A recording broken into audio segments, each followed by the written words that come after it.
Él estaba como turbado, estaba triste. Yo nunca lo había visto. Fue la primera noche que llegó a la iglesia y yo sentí de parte de Dios ponerme a orar por ese hombre. Y cuando me paré de la silla, que le puse la mano en la cabeza, el hombre se espantó porque no sabía quién le había puesto la mano. Y yo le dije: no se espante, solamente quiero orar por usted. Y cuando comencé a orar por él, que terminé de orar, él me dijo: yo quería quitarme la vida esta noche. Kai Shakama, alaba lo que vive. ¿Cuántos están aquí? Cuando somos guiados por Dios, vamos a ver cosas grandes, vamos a ver cosas poderosas. Y Cristo vivió una dimensión poderosa, siempre guiado, siempre dirigido. Nunca se quedaba donde la gente quería que Él se quedaba. Él iba donde Dios quería que Él fuera. Y debemos aprender que cuando nos convertimos a Cristo, ya tú no puedes hacer lo que tú quieras. Ya tú no puedes ir para donde tú quieras irte. Ya tú no puedes moverte, aleluya, por tu cuenta. Tienes que aprender a caminar bajo la nube. Donde la nube se detenía, Moisés detenía. Donde la nube avanzaba, Moisés avanzaba. Debemos aprender a caminar bajo la nube. ¿Cuántos están bajo la nube? Y cuando halló a Felipe, Felipe fue impactado. Cristo le dijo: sígueme. Y Felipe era de Besaida, de la ciudad de Andrés y Pedro. Y cuando Felipe fue hallado por Cristo, luego dice el verso 45 que luego Felipe halló a Natanael, porque esto es una escala. Lo que Dios hace contigo, Dios quiere que tú lo hagas con otra gente. Y ahí fue que yo recibí la confirmación de esta palabra cuando el ministro hablaba de que invitaron a un amigo, porque tenemos que compartir lo que hemos recibido. Tenemos que impartir lo que Dios a nosotros nos ha dado. Este evangelio no se puede quedar estancado en tu vida. Lo que tú has recibido de Dios tienes que dárselo a alguien, tienes que transmitírselo a alguien. Por eso que cuando Elías pensaba que se iba a morir, Dios le dijo: no te puedes morir, Elías, porque la unción que tú tienes que dárselo. Alaba lo que vive aquí. Tienes que dárselo a Eliseo, porque la unción es para ti. La unción es para que tú le impartas. ¿Cuántos van a impartir la unción? ¿Cuántos van a impartir la unción? Entonces, de la manera que Cristo halló a Felipe, Felipe halló a Natanael, porque esto es una cadena. Por eso es que Dios hace discípulos para que tú hagas discípulos. Dios te toca a ti para usarte como instrumento para que tú toques a otra persona. Dios te da una palabra a ti para que tú puedas bendecir a otra persona. Entonces, Felipe, dice la Biblia que halló a Natanael y le dijo: hemos hallado a aquel de quien escribió Moisés en la ley, así como los profetas, Jesús, el hijo de José de Nazaret. Felipe fue a compartir con Natanael el encuentro que había tenido con Cristo, el encuentro que había tenido con Jesús. Y Dios está llamando a una generación que quiera compartir lo que ha recibido, que quiera compartir a Cristo con otro, que quiera contarle la historia de las obras, de la maravilla que Dios ha hecho en su vida. Dios está levantando una generación en estos tiempos que quiere hablar acerca de Jesús, que quiere hablar de que Cristo cambia, de que quiere hablar de que Cristo liberta, que quiere hablar de que Cristo hace milagros, porque eres el mismo ayer, hoy y por los siglos de los siglos. Y aquí se centra el mensaje del evangelio acerca de Jesús. No hay otro nombre dado a los hombres en el cual nosotros podemos ser salvos que no sea Jesús. Entonces, Felipe sentía ese ardor, sentía ese fuego por dentro. Quería compartir con alguien. Hay que volver a esa llama, hay que volver a esa pasión, hay que anhelar de nuevo, querer compartirle a Jesús a la gente. Debemos sentir esa carga, debemos sentir, aleluya, ese peso. Hoy día hay personas que Dios los liberta del alcohol, pero ahora ellos que son cristianos le hieden los borrachos. Hay gente que Dios saca de la droga y ahora que Dios lo libertó, ahora le hiede los que están en droga. Y el que tiene que sentir más compasión del alcohólico es aquel que Dios sacó del alcohol. Por eso la iglesia tiene que volver a buscar lo perdido. Me identifico mucho con este tema. A buscarlo lo perdido. Lo que tú has recibido no puede ser egoísta. Lo que tú tienes, hay alguien que lo necesita. Por eso es que cuando Pablo y Silas estaban presos, lo habían azotado, lo habían golpeado. Pero la Biblia dice que a medianoche comenzaban a alabar a Dios. Dice la Biblia que los presos lo escuchaban.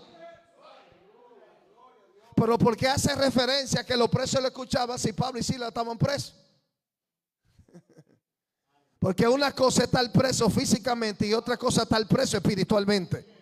Hay muchas personas que están presos físicamente, pero hay otros que están presos espiritualmente. Porque una cosa es la limitación física y otra cosa es la limitación espiritual. La iglesia primitiva entendió que aunque tenía ciertas limitaciones físicas, sabía que no había limitación espiritual. Por eso que la iglesia primitiva caminaba en una dimensión terrible. Por ejemplo, ellos se congregaban en subterráneo, debajo de la tierra, en catacumba, donde comían lugares para sepultar cuerpos muertos. Y en medio de cadáveres, la iglesia primitiva alababa a Dios. Y hay muchos hoy que no quieren alabar en medio de vivo.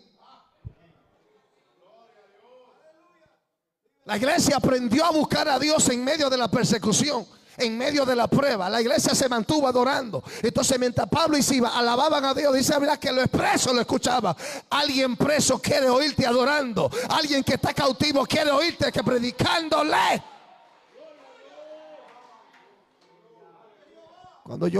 Cuando yo era nueva creyente, cuando me convertí al principio, a mí me gustaba poner el mensaje alto, no para mí, sino para que lo escuchen los vecinos.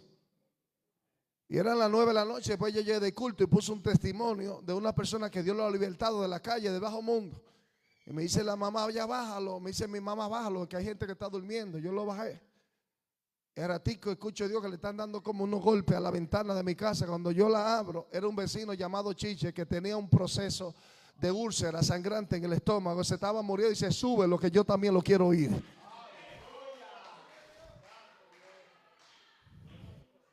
Alguien quiere oírte cantando. Alguien tiene que oírte adorando. Por eso que prenda la bocina de que usted se levante y comience a alabar a Dios en la mañana. Porque usted se levanta contento en la mañana, pero hay otros que están depresivos. Por eso que a Cristo muchos le esperaban con gozo, pero Jairo no le esperaba con gozo porque su hija estaba enferma. Entonces usted podrá estar contento, pero hay gente que necesita la alegría que usted tiene. Hay gente que quiere que usted le alegre su mañana con un Dios le bendiga y con un Cristo te ama. Entonces Felipe quería compartir lo que había recibido. Cuando yo me convertí,